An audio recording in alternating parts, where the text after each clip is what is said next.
अब आपको उन 30 करोड़ वोटों का हिसाब किताब बताते हैं जिन पर हमारे देश में बहुत हंगामा हो रहा है। ये जो 30 करोड़ वोटर हैं जो वोट नहीं डालते, ये वोट क्यों नहीं डालते? बड़ी बड़ी समस्या हमारे यहां ये है। 30 करोड़ लोग वोट नहीं डाल रहे। सोचिए, लगभग पूरे के पूरे अमेरिका की एक आबादी हमारे देश में वोटर आईडी कार्ड होते हुए भी वोट नहीं डालती। असल में चुनाव आयोग ने एक नई ईवीएम का प्रोटोटाइप तैयार किया है, जिससे ऐसे लोग भी इसके जरिए ऐसे लोग भी चुनाव में वोट डाल पाएंगे जो नौकरी करने के लिए, पढ़ाई के लिए या दूसरी वजहों से एक राज्य से दूसरे राज्य में चले जाते हैं और फिर वो अपने गृह क्षेत्र में वोट देने के लिए आ नहीं पाते।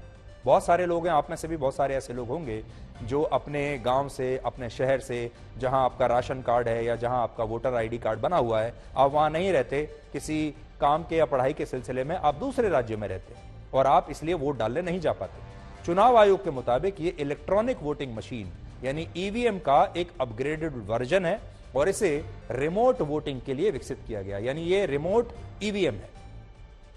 रिमोट वोटिंग का मतलब है कि मान लीजिए दिल्ली में कोई व्यक्ति मध्य प्रदेश से आकर नौकरी कर रहा है या बिहार से आकर नौकरी कर रहा है, या फिर कोई युवा पढ़ाई करने के लिए बिहार या मध्य प्रदेश से दिल्ली आ गया और जब चुनाव हो रहे हैं, वोटिंग के वक्त वो अपने गृह राज्य वापस नहीं जा सकता, तो ऐसे व्यक्ति को उसी राज्य में जहां वो रह रहा है इस समय, वहां वोटिंग की सुविधा उपलब्ध कराई जाएगी। यानी वो नौकरी या दूसरे कारणों से जहां पर रह रहा है वहीं पर वोट दे पाएगा। इसी को रिमोट वोटिंग कहते हैं।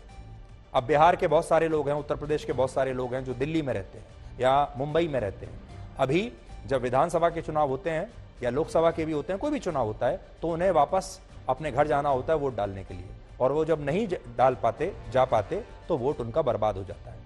अब वो जहां भी रहते हैं, मुंबई में, दिल्ली में, किसी और शहर में, वो वहीं से वोट डाल पाएंगे। बड़ी बात यह है कि यह मशीन मोबाइल वोटिंग या फिर इंटरनेट वोटिंग के कॉन्सेप्ट पर आधारित नहीं है, जिसका सीधा सा मतलब यह होता है कि यह मशीन इंटरनेट से कनेक्टेड नहीं होगी। और इसीलिए बहुत सारे लोगों के मन में यह सवाल है कि जब यह मशीन इंटरनेट से कनेक्टेड नहीं है तो फिर एक राज्य से दूसरे राज्य में लोग वोट डालेंगे कैसे? इसके लिए चुनाव आयोग द्वारा एक पूरी प्रक्रिया बनाई गई है, जिसके तहत प्रवासी वोटर्स को सबसे पहले अपने गृह क्षेत्र के रिटर्निंग ऑफिसर को यह बताना होगा कि वो उनके क्षेत्र के वोटर हैं और किसी कारण से अपने घर से दूर किसी दूसरे राज्य में रहते हैं। यह प्रक्रिया ऑनलाइन और ऑफलाइन दोनों तरह से उपलब्ध होगी।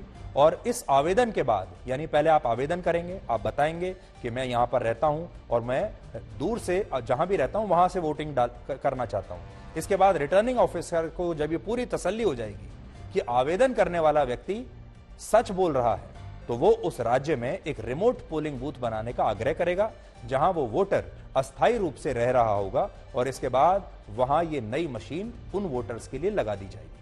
यानी इस तरह से देखें तो चुनाव आयोग इस मशीन को लेकर इन घरेलू प्रवासियों के पास जाएगा और इस तरह दो तरह के मतदान केंद्र बनाए जाएंगे। पहले उस राज्य में होंगे जहां चुनाव हो रहा है और दूसरे उन राज्यों में होंगे जहां उस राज्य के प्रवासी वोटर्स रहते हैं। जैसे उत्तर प्रदेश में मान लीजिए चुनाव है, लेकिन वहां रहने वाला एक व्यक्ति नौकरी के लिए दिल्ली आ गया, तो वो अपने क्षेत्र में वोट डालने के लिए ऑनलाइन या ऑफलाइन आवेदन देगा और जब ये आवेदन स्वीकार हो जाएगा तो उसे बता दिया जाएगा कि दिल्ली में कौन सी जगह पर पोलिंग बूथ उसके लिए बनाया गया है और कहां किस पोलिंग बूथ पर जाकर वो व्यक्ति वोट दे सकता है दिल्ली में ही। हालांकि इस दौरान दो बातें और होंगी। पहली चीज ये कि जब आप ऐसे मतदान केंद्र पर वोट देने जाएंगे तो वहां आपको अपना वोटर आईडी कार्ड दिखाने के बाद चुनाव अधिकारी सीसीआर मशीन से आपकी डिटेल्स को स्कैन करेगा और इसके बाद ये डिटेल्स एक पब्लिक डिस्प्ले सिस्टम पर दिखाई देने लगेंगी, जिससे अलग अलग पार्टियों के पोलिंग एजेंट्स खुद भी देख पाएंगे, चेक कर पाएंगे।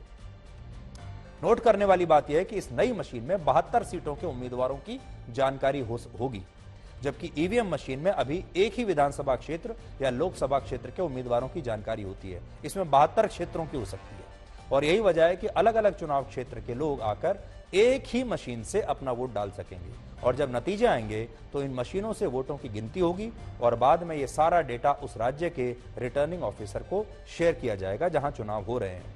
अब ये समझिए कि चुनाव आयोग को इस मशीन की जरूरत क्यों पड़ी।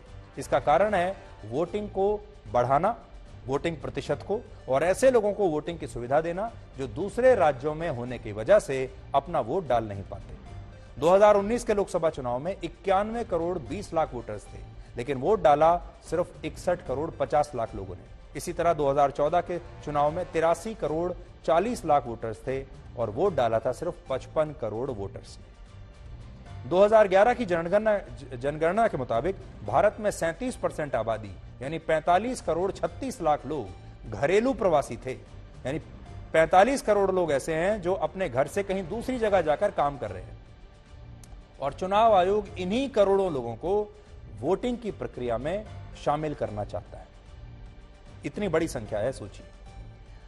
2012 की एक स्टडी के मुताबिक हमारे देश में 78% प्रवासी वोटर्स ऐसे हैं जिनके पास उनके गृह क्षेत्र का ही वोटर आईडी कार्ड होता है और इनमें से ज्यादातर लोग वोटिंग वाले दिन अपने गृह जिले में जाकर वोट नहीं डाल पाते। छुट्टियां नहीं मिलती, कोई और कारण होता है। कई लोग बहुत दूर रहते हैं, वो सोचते हैं इतनी दूर कैसे जाएंगे, पैसा भी खर्च होता है। ज्यादातर लोगों को छुट्टी नहीं मिल पाती और इस वजह से बिहार और उत्तर प्रदेश जैसे राज्यों में वोटिंग का प्रतिशत अक्सर कम रहता है, क्योंकि बिहार और उत्तर प्रदेश ही वो राज्य हैं जहां सबसे ज्यादा लोग दूसरे जगहों पर जाकर काम करते हैं। 2019 के लोकसभा चुनाव में बिहार में करीब 57% वोटिंग हुई थी, जबकि उत्तर प्रदेश में 59% लोगों ने वोट डाले थे।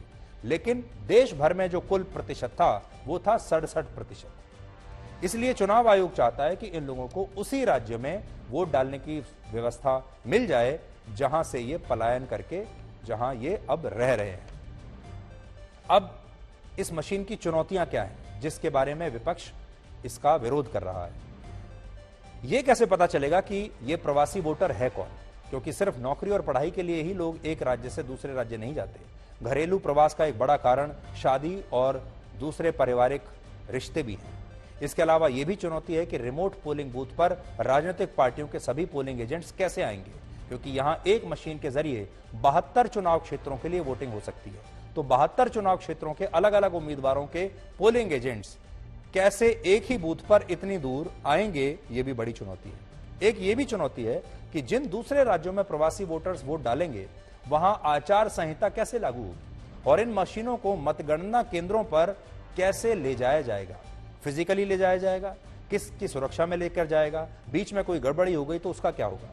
सबसे बड़ी बात यह कि हमारे देश में जहां बहुत सारे लोग वोटिंग वाले दिन घर से बाहर नहीं निकलते, वहां लोग दूसरे राज्यों से अपना वोट डालने के लिए पहले से क्या आवेदन देंगे?